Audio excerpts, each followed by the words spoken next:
It's the Fun Killer Chronicle. Or don't thank him. It doesn't matter. He's still going to hit you in the head with a hammer. May his hammer be upon your head. How would you guys describe stakes? Narrative stakes. It's going to be thicker than a half inch. Anything thinner than a half inch is like stew meat or like saute. You need to have some differentiation between the surface of the cut of meat and the interior. You are using stew meat that is way too thin, sir. I use big hunks of meat for stew meat, like 1.5 inches, Enough 2 about inches your cubed. guys' meat. That's I didn't want to chili talk meat, about my it to dude. begin with, but then he started talking about it wrong. Narrative stakes. Stakes and stories. How would you describe narrative stakes? Narrative stakes are they are the potential benefits and consequences to the main character and the things that the main character holds dear: people, places, situations. They're what's at risk or potentially for reward for the character in engaging in the actions of the story. I would say narrative stakes are like a character's personal Maslow's pyramid versus like all of the different man versus nature, man versus man sort of stakes that a plot can pit against you. That's really interesting. I like both of those descriptions. I like the Maslow's pyramid specifically because I feel like as we go forward, we learn quotes Maslow's pyramid. The first thing is not being beaten and shelter and food. First thing is water. Water, right. First is water. Exactly. So, one of the interesting things that we set up, and this is actually very traditional in a lot of stories that do like third person, historically omniscient narrative storyteller, is that we know he's not gonna die in any of these events. Yeah. Because older Quoth is alive. The narrative that we're embedded in most of the first and second book, he will not die in this narrative because he's telling it to us. He will not die and stay dead. Fair point. So that's actually what I want to bring up about stakes. When you set something as clear as this character isn't going to die, there's this dichotomy that I believe that writers try to achieve where you as the reader forget that. So that when we go back to the interlude section, it's a comfort. It's a reminder that no matter what the young, horribly tortured child, pubescent Quoth is going through, that he will make it out at least alive. It's hard to keep stakes specific in fantasy, horror, and sci-fi. Anything where you have a different world, where you have different potential Deus Ex Machinas. But different stakes, literally, than the natural world. What is at risk, whether or not we go to work, whether or not we get angry at a stranger on the street, whether or not we choose to be in a fight, what's at stake for us is cemented in this reality. What's at stake in a fantasy, sci-fi, or horror can change a lot. Because Sure, death can be conquered. In fact, the we already know death can be conquered. yeah, if we're looking at the narrative of Lanray, the stakes are death, and then the stakes suddenly switch to be like the inverse of death. It is the condemned to live. Yeah, the escaping of death becomes the doom rather than the goal. Yeah, that is a really great example. So in the story that we hear about Lanray, in the master storytelling story version of Lanray's story, the stakes totally swap, but there's an emotional reality that goes through that means that you still care. One of the biggest risks that sci-fi, fantasy, and horror narratives have is to have stakes that aren't solid enough that you, as outside of that world, can follow them. Basically, what makes fantasy fall apart very frequently is what Deus Ex prop, basically. Like, there's a magic thing that will fix the situation. The MacGuffin. Yeah. I mean, well, the MacGuffin is the magic thing that you're chasing that leads you on your story. Yeah, the MacGuffin is, in this case, R2-D2. we're really going to have to just build a massive chart of why Name of the Wind is A New Hope. The MacGuffin in this book is the Name of the Wind and Oh, you're so right. Revenge against the Chandri. I don't think that's fair to call that a MacGuffin, but it's really, it is the thing that drags you along. It is a motivating factor. But the MacGuffin usually means it's pointless. The Name of the Wind is not pointless. The MacGuffin, a MacGuffin in classical... The shape of the MacGuffin is beside the point. And MacGuffin comes to us out of film theory, and it is an object which... Specifically film noir. Yeah. Like it is... It's the Maltese Falcon. It doesn't matter what the Maltese Falcon is. It doesn't matter. At all. It doesn't matter what's in Marcellus Wallace's suitcase. Right. That's a MacGuffin. It just drives the action. In fantasy worlds, I don't know if you, our listeners, have gotten into fantasy series and then kind of given up in the middle where you're just like, oh, I don't care. Like, who, what shadows are doing what? Who's the polar bear again? When fantasy worlds fall apart, it is often because they haven't done a good job articulating their stakes so that you, as an outsider to that world, can follow them clearly enough to care. And one of the really wonderful things that our author does is he gives this world a very real stake that we have that anyone in our world can understand, which is money. And that doesn't sound like that, like, of course, why wouldn't they have money? But a lot of fantasy genres don't really. Not in the way that it actually impacts our characters. In fact, they just give it a different name instead of building the way a universe works around money like Frank Herbert did. So there's 3 fantasy worlds that Patrick Rothfuss thanks his mother for introducing him to at the beginning of the book. And those are Narnia, Pern, and Middle-earth. And I would argue that none of those 3 worlds have... Money is a motivating factor. I mean, money is there. Money happens, but we never see characters not be able to achieve things because of money. We never see money as a limiting factor in any of those worlds. No, in Middle-earth, I think we get the closest look at it in that the wealth of Smaug's hoard is a motivating factor. But that's wealth as motivator as opposed to finance as limiter. Yeah. And in Narnia, I'm pretty sure that everything is just magical and money doesn't exist because it's childish. And Pern might have money. I don't recall. I just recall the hot dragon sex. My recollection of Pern, and I was both sage when I read Pern.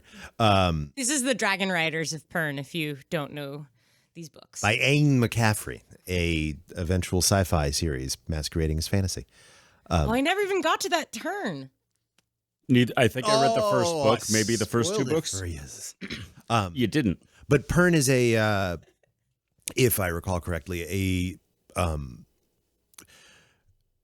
society which is structured in kind of a quasi-feudal sense. It's a very regulated social structure, and I think they have their resource distribution managed through enforced social structure rather than through the marketplace. Yeah. Basically money, if it changes hands, if there's a currency, it is not the motivation for characters.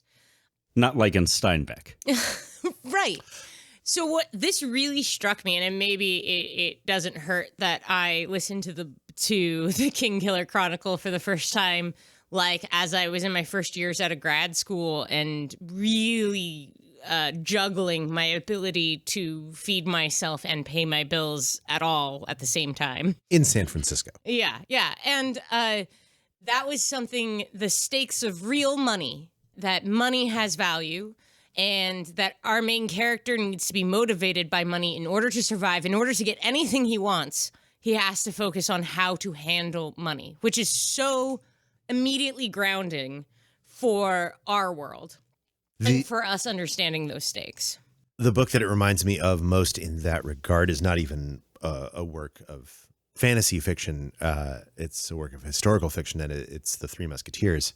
The bulk of the text of which is the Musketeers discussing and executing plans to come up with just a handful of ducats or francs or whatever they were to like pay for roofs over their head and food day to day. There's like 70% that and 30% exciting plots and schemes and adventures. What it really reminds me of is an Eastern European and a Russian novel. Geralt in The Witcher and Artyom in Metro 2033 are both incredibly poor characters whose poverty is like definite difficulty in them trying to fulfill the story arc that is pushing them forward. To be fair, I feel like cyberpunk touches on poverty more than a lot of a lot of William Gibson, real specific genres. A lot of Neil Stephenson. Yeah. All of Snow Crash was heavily about needing cash to function, and Diamond Age was all about class. And every money. single story that William Gibson wrote that mentions Johnny Mnemonic in a passing sentence has poverty as a theme in it. I believe fantasy usually steps away from money. It's trying to, because money is such a normal, like this is the stakes of our normal lives are money based. Granted, if you get to be happily middle class and higher, maybe it doesn't feel that way anymore. But for a whole lot of us, those are the stakes of our lives. That's living, that's shelter, that's our ability to care for ourselves and other people is directly tied to money. Sucks. Yeah, it sucks. And I think fantasy often sort of shies away from that to talk about the suffering and the connection and all of the things that are beyond money. Because money isn't the actual cause of suffering. Money is just the system for which we've found. It's the system to distribute that suffering in a way which maximizes the people doing the intense suffering while also maximizing the absence of suffering to a very special few. I understand why a lot of fantasy steps away from our cultural conceptions of money. It opens up a lot of different focuses and a lot of different stakes. But boy, does it ground me in what feels like a real world. And I want to take a second and read this.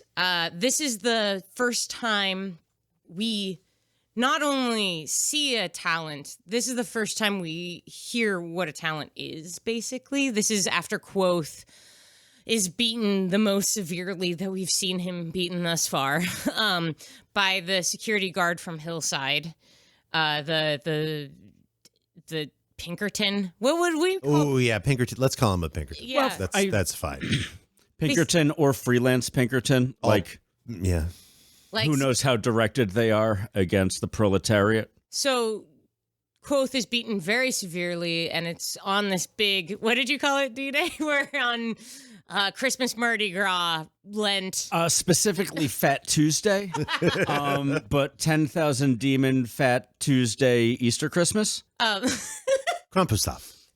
So this is Quoth's description. The amateur demons have handed him money and gloves and run off. I took the talent, but my hand was so numb I couldn't feel it. I had to look down to make sure my fingers were gripping it. I imagined I could feel warmth radiating up my arm. I felt stronger.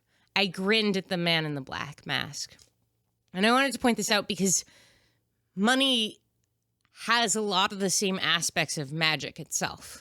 The amount of power that money has in this world rivals, and we'll see as we go on just how often money can rival magic, that money is such a real stake that you can't magic your way out of it. Not that he has the option right here, but he is feeling a magical response. He's already feeling better. He feels warmth going up his arm. Like this holding this marker, this denotation of currency is such a relief to him. It literally has magical effects on how he is doing. I wanted to point something out in this regard. Patrick Rothfuss is a player of role-playing games. In fact, he's doing a role-playing game podcast in the King Killer Chronicle world right now. Role-playing games is the one place in my experience where fantasy worlds are deeply connected to money.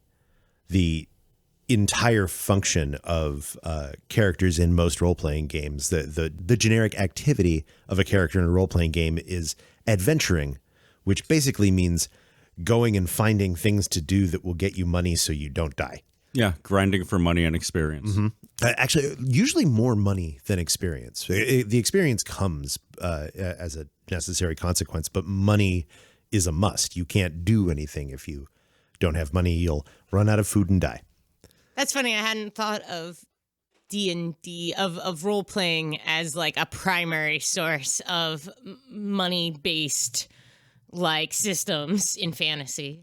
If you look at role-playing video games, the money system is a potential source of tremendous balance or imbalance in a game. And a good money system can really make a game work right because it affects your motivation to get involved in aspects of the game. And if any game developers are listening, for God's sake, please limit the money systems in your game to one. I don't need to be collecting coins and crystals and fucking iron and shit. One economy, please. D-Day out. The reason why I bring this up is in relation to something we talked about in our last section, which is the diegetic universe. In fantasy universes and sci-fi universes and horror universes and universes that are not standard, we are learning them as we go along. And that can make it complicated to know what the real stakes are. When you've just stepped into a magical world and don't know at all what the limitations of magic are, like are fairies real or not, are demons real or not? Can you call the name of something? Are there people who can call all of the names of things? Like, we do not, at this point where we are, we have very little understanding of what magic can and cannot do. We know about sympathy. Yeah. Which seems to be really tightly structured. Yeah. And we know that some people know the name of the wind. Yeah, and that's it. And how to have a world where you can care about the stakes, doing something like grounding it in a financial situation means while we get to live in the diegetic world where we're discovering how much magic and what kind of magic and what the limitations are magic, we can still live in a real world where the characters' choices have direct consequences that make a whole bunch of practical sense if you also went to grad school and have no money. And we have the outside boundaries of the magic that we have been given up to this point is calling the wind, which is pretty fucking badass, and Haliax and the Chandrian disappearing. Yeah, but even in the moment where we see Abenthi call the wind, all he does is tilt the thing for a little bit. Like, the only demonstration of the thing that, from our point of view, we've seen happen is not that big of a deal. Oh, he also flung the wind into Kvot's lungs. Yeah. Yeah, but we didn't. We don't know what that looks like. We don't know what that looks like. But that's some precise use It of... might have been him giving him fucking CPR. We don't know. And we know that the things in this world that are monstery are not thought of as demons by the person who seems to know the most about them. Oh, and we know that the folk are there, and they look kind of different. Well, they have glamours, so that's some sort of true magic as well. We know some stuff. We're learning some stuff. We're learning more stuff every section. As a note to that, we are basically at the very end of our section. We're entering with Quoth into his university. And as D-Day pointed out, that the university is literally inventing scholarship in order for him to attend. And I think it continues as it's not a spoiler. money continues to be a very important factor for the rest of his time while he is in school. Oh, and when finally it's not a part of the narrative that deeply, it's such a relief. Mm-hmm. As somebody who, has lived a lot of their adult life hand to mouth. And to mouth. Yeah, like doing real good work, getting paid absolute garbage for it. My retirement plan is the collapse of capitalism. I'm your retirement plan. Polyamory is my retirement plan. You just get enough partners, you're fine. You're fine. Which is why we have to talk about Moon as a harsh mistress, Beth. No, that's why we have to talk about Stranger in a Strange Land, but let's move on. Another literary device that we run into very hard, especially in Tarbeen, is this rhyming or echo idea. So if you're not familiar with rhyming devices, it's like themes. It's something that comes up over and over again. But rhyming is more bibbity bobbity boo, schmibbity schmobbity schmoo, vibbity vobbity boo. It's having rhythmic. It is at the beginning and ends of things. Yeah. It's in the beginning, middle, and ends of things. It's a kind of rhythmic pacing on top of being a theme that is reiterated. And Rex had to point this out to me because Rex is way better at close reading than I am, and it keeps shocking me.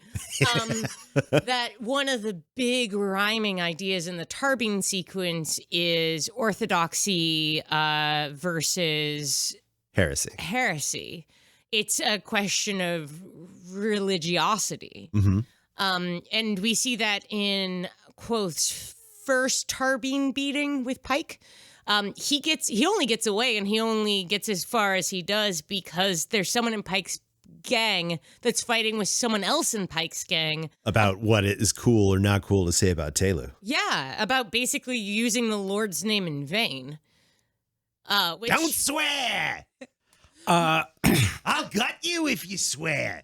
Can I tell you guys, when I was like 12, at one point my mom was talking to me. I'm like, God, Mom, and my mom was like, do not take the Lord's name in vain, and walked out, turned right back around, and said, I'm sorry, that's what my mother says. I don't care.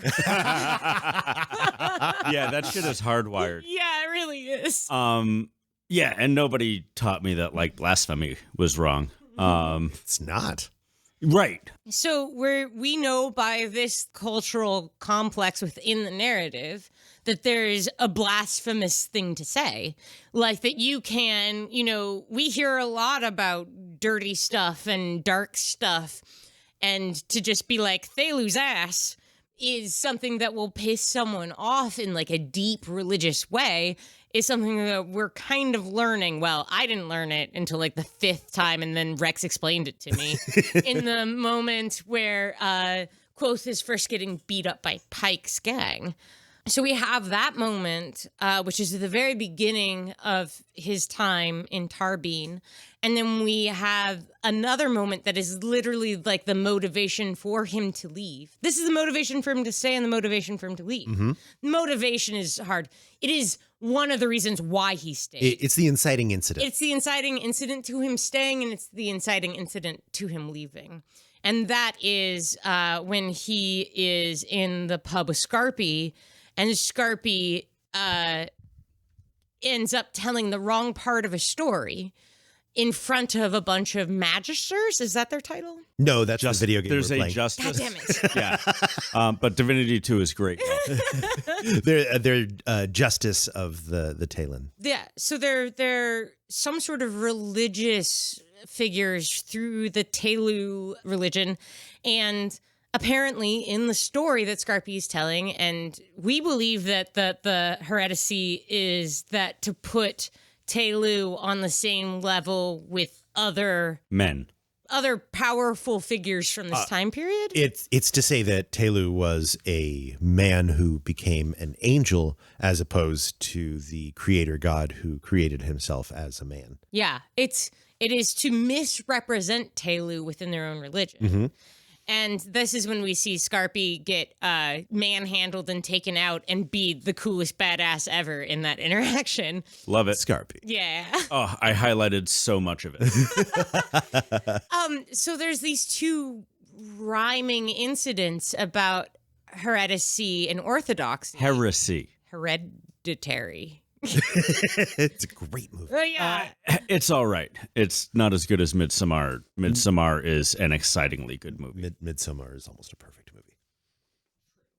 Let's, me not being able to say these words is not the right thing.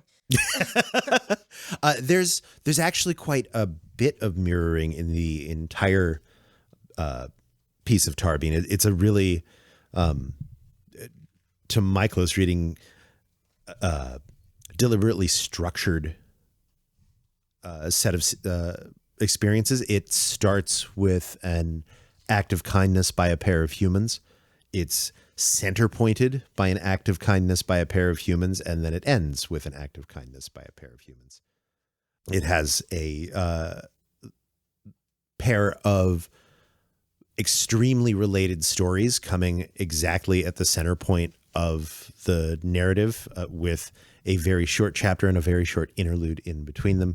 If you write it out, it echoes itself in and out. It's kind of lovely. Good job, Patrick. Yeah. So that's basically everything that I wanted to touch on for this section. Thanks for listening. We're not quite to outro yet. We have one more section, don't we? Oh, that's so true. Yeah. All right, let's do this. All right, guys. That was talking about that section. Let's now talk about things that we noticed differently. Our second, third, fourth read-throughs and our predictions. Things that might be happening in the future. For the third book. So this time through, I saw all of the Telu setup in a way that just completely escaped me the first time through. There is so much in this section about the myth of Telu and the creation of the Aemir, the origins of Lanray, that is giving you like really good, solid information that is going to be built upon later.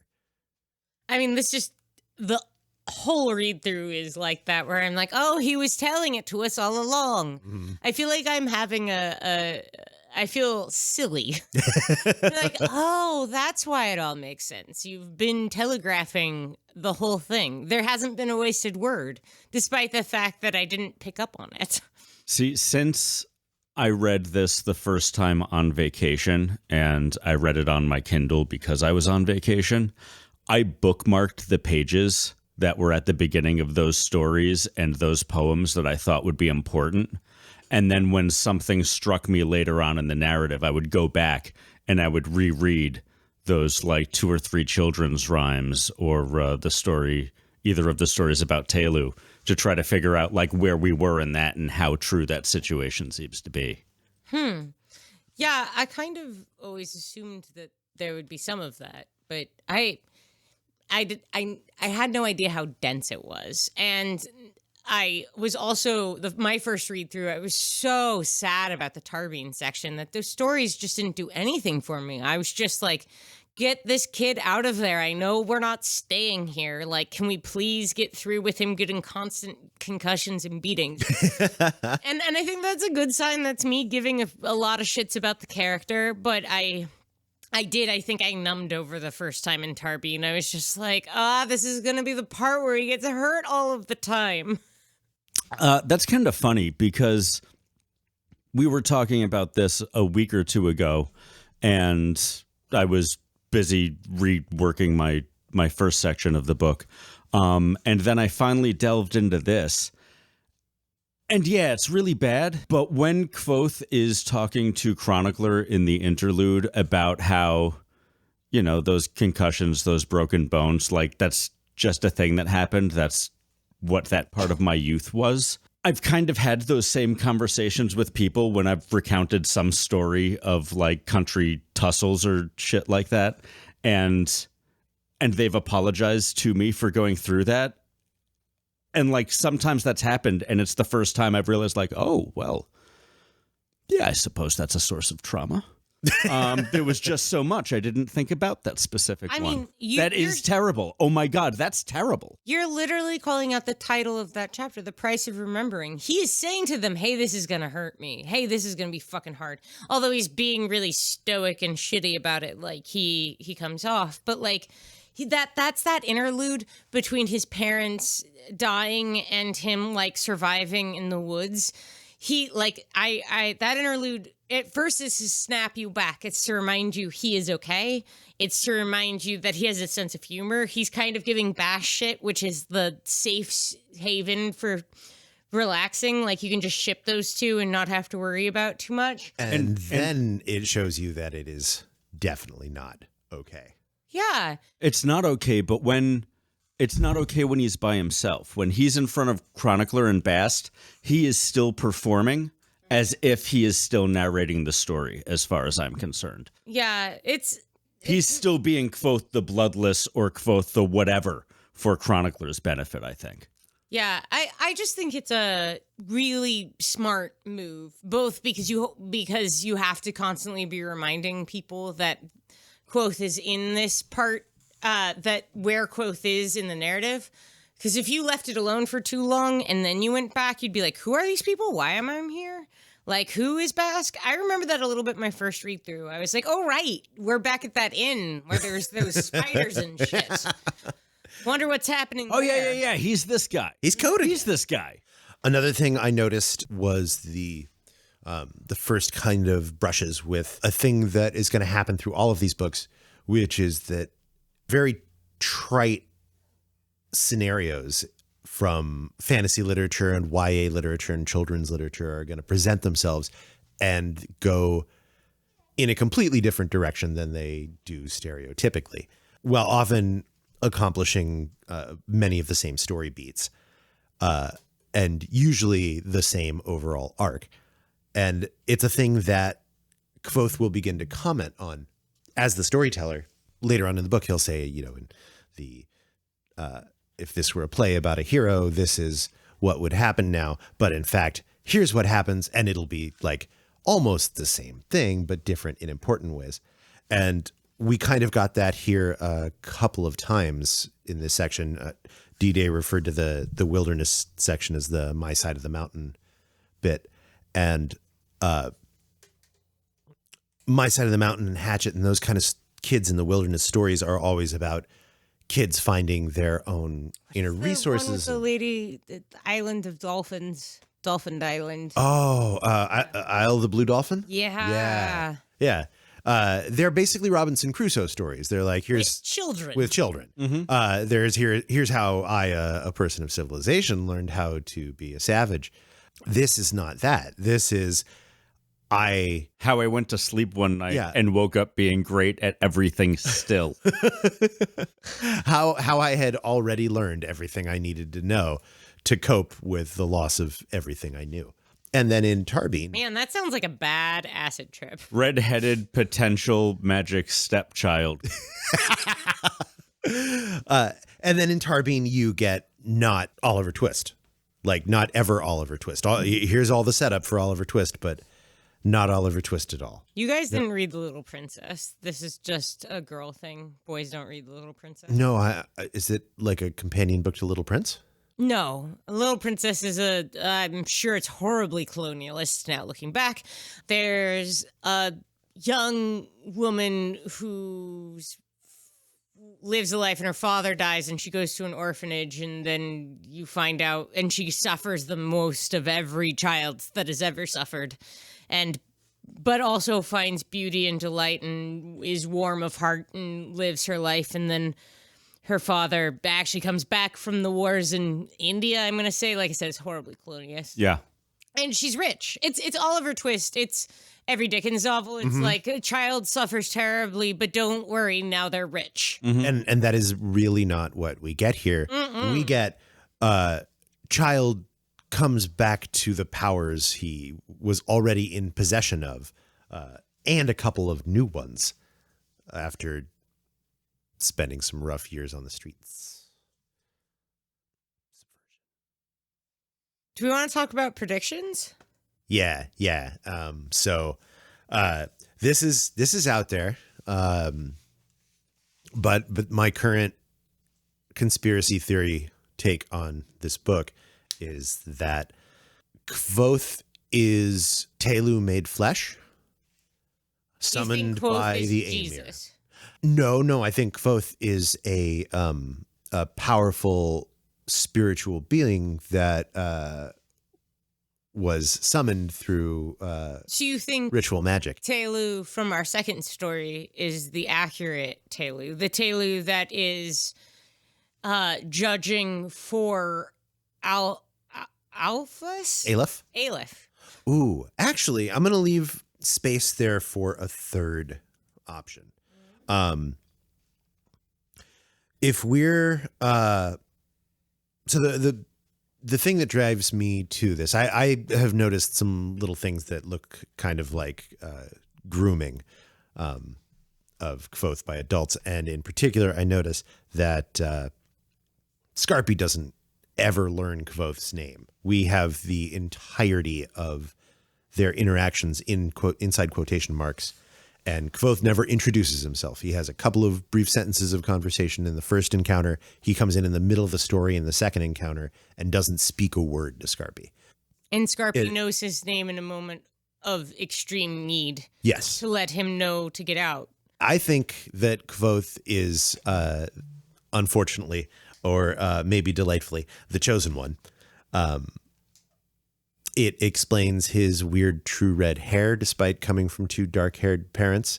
It explains his extraordinary rapid development of genius intelligence, which mirrors the events in the Orthodox Telu legend. So I don't necessarily think that what he is reborn is the Telu that became an unseen angel. That may be the case. But we've already seen that legends borrow from one another. So it may be that the Orthodox Telu legend is a legend of a different being who incarnates into a human body, rapidly develops intense power to drive out evil forces, sacrifices himself, and in so doing says, I will return when called correctly to do this again. So maybe that's a thing that just had the name Telu attached to it when the Talin religion founded, Telu being this other guy who had this other intense thing happen to him. Telu became an angel and went away. Yes. Maybe Celator is who is reincarnated into Kvothe. I mean, isn't Celator already one of the Emir? Yes, but I don't in the think long ago. I don't believe he's immortal. I think the Aemir are a secret order of namers. Right. Well, yeah. Okay. So let's talk. Yeah, they're Masons. We know that the Aemir are somehow historically real in this world. We know, assuming that Scarpy is a true teller of truth. Oh, I was meaning like since we're talking about knowing the books. Yeah. That Kvothe does all these research at the university that is about the Emir. Like the Emir are not disputed as existing. No. Mm-hmm. But they're considered to be sort of like a series of like noble knights or and they are something understood, that had died out. Yeah, they were disbanded. That fact has already been mentioned. Mm-hmm. Yeah, I'm just saying, but it mentioned by Scarpy is different than him finding it in all the books in the universities. No, their disbandment has been mentioned. It Too cropped up a fucking little bit earlier. dense. This is why I can't sort out the rhyming actions. I'm just like, who the fuck is... Wait, this is a question for you guys. It's both a question and a statement. I absolutely fucking adore the scene of him getting into the school. It's so incredibly satisfying. Mm-hmm. It's really lovely. He fucking kills it. It sets up all of these characters in these really short notes in this really gratifying way. It's so good. And they ask him all of these questions. And there's one that they ask, I forget even which professor asks it, but who's the most powerful man alive? And it's like, Alien? Oh, the greatest man who ever lived. The greatest man who ever lived. Ilian, who is the... Who is Ilian? Ilian is the author of the popular songbook. When Ben is having a talk with Quoth's parents about Quoth's capacity, he says he'll be the greatest at whatever it is he does. If he goes to university, he'll be the greatest arcanist since Taborlin. If he stays in the troupe, he'll become the new Ilian. So Ilian is like the Shakespeare or whatever. Yes. Of this world, is the greatest Performer.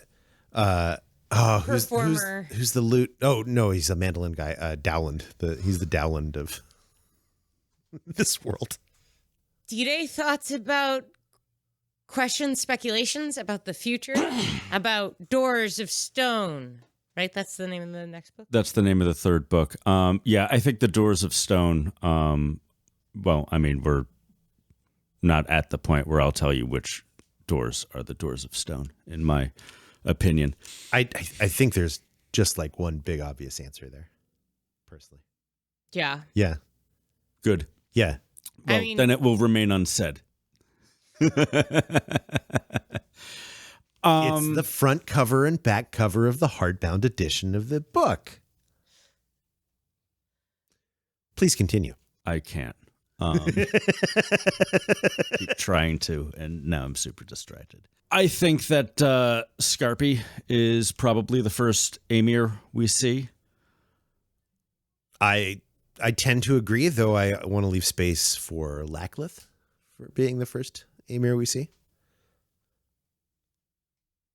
I think it's Or funny. Chronicler. You guys have mentioned this before, and it hadn't ever even occurred to me at all that there were Amir that were already interacting with Quoth. Definitely there are Amir at the university.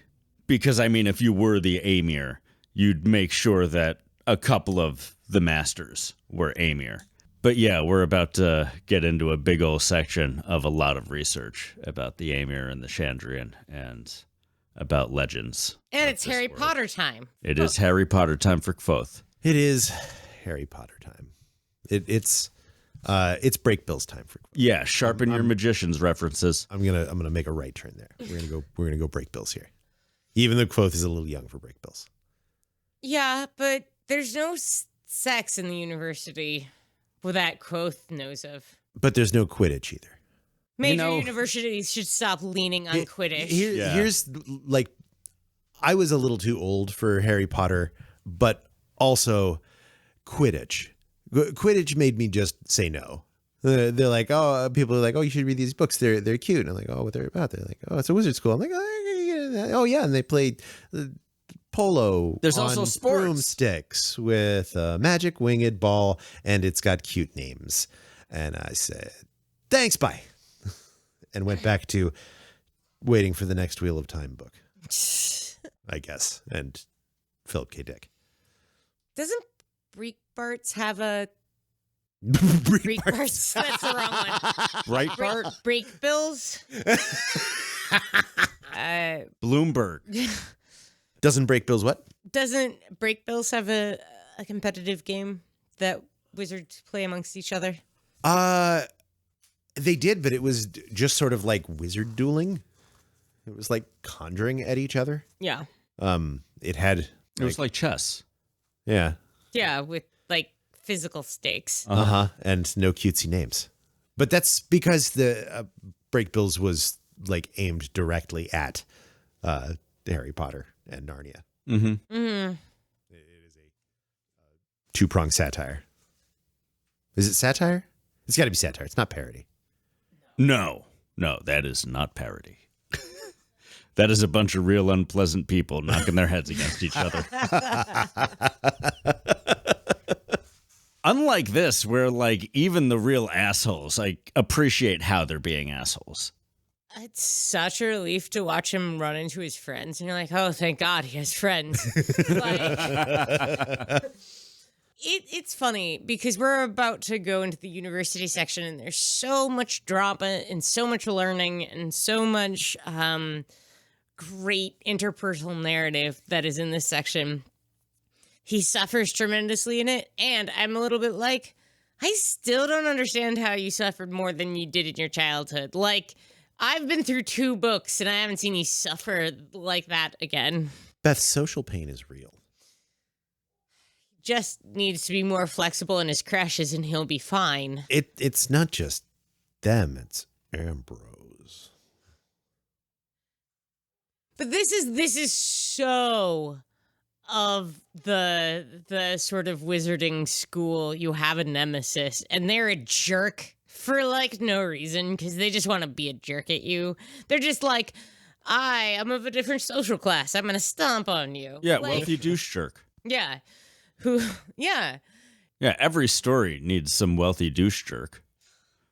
Can't help who you go to school with when you're going to an elite school. No, you're there's- probably going to go with a bunch of wealthy douche jerks. Oh, There's guys, always going to be at least one money. We're gonna have to see Ambrose again. Yeah. I've already written the summary for the next couple chapters, and No. I start saying douche as much as I used to say loot. That the third bookcaster is all with Ambrose as well. Like, it's Oh, yeah, Ambrose got to die. die? Ambrose is the king. Really? Absolutely. Oh, I don't. Gosh, guys, those are some weird predictions. Oh, he's the royalty that we keep following, and he keeps moving closer and closer to the throne. All you really have to do is kill a dinner party of royals, and you go from being like 7 to 2 or 3 pretty quick. I recommend that everybody see the amazing Sir Alec Guinness movie, Kind Hearts and Coronets, where Sir Alec Guinness plays an entire family of royals who gets killed. Oh, it's amazing. I love your predictions. You know, I think I'm so good at structure, and I always feel like I know what's coming, but I'm not great at predictions. I'm just like, I know we'll address this. I'll know we'll address this. I know we'll address this. These are, we'll see a Benthy again. We'll deal with Ambrose. We'll figure out what the fuck is up with the Greystones. We'll figure out the plotline with Denna. Is Denna the lady that something tragic happens to that causes Kvothe to explode that bottle at his bar? We don't know. Maybe it's a different lady. Denna's part of the grooming. Denna is 35. I would so like it if Denna was Aemir. If she was actually grooming him instead of just being a flaky jerk to him a whole bunch, then like That's I'd be huge. so game for Denna Yeah. being one of the Aemir. I mean, she has been extraordinarily hush-hush about her true activities. Oh, right, She we're is- gonna actually find out who she is. Yeah, she's a complete mystery, and if she's that much of a mystery, there's got to be like something really juicy underneath. That's And if fabulous. I'm going for the whole like they're grooming him for godhood, I think she's in on it. So if she's Aemir, you mean she's also like a honeypot for Cinder? No, they run away from the Aemir, I thought. I mean, we don't really know how the Chandrian and Aemir interact. We just know that they're like, someone found us and disappear like a bunch of bitches. Well, we'll Which talk I- about that in book 2, I guess. I guess we will. Is this a good place to leave it? Yeah, now? I think we done can with walk hanging away out. from this set of microphones Yeah. for the next couple of hours and Thank go you. do a different fantasy thing. Yeah, let's go play a different game. Thank you guys so much for listening. If you have things to tell us about how wrong or right we are, if you have way better predictions, hit us up. Hit us up on social media. Yep. Just like you, we're on social media. We are so ready to fight with you, so fucking bring it. Yeah, We I'm also- not paying attention. You're not paying attention. I'm paying attention. He really is. So find us at FunKillerPod on Twitter and Instagram or funkillerpod@gmail.com. Hit us up. Good night.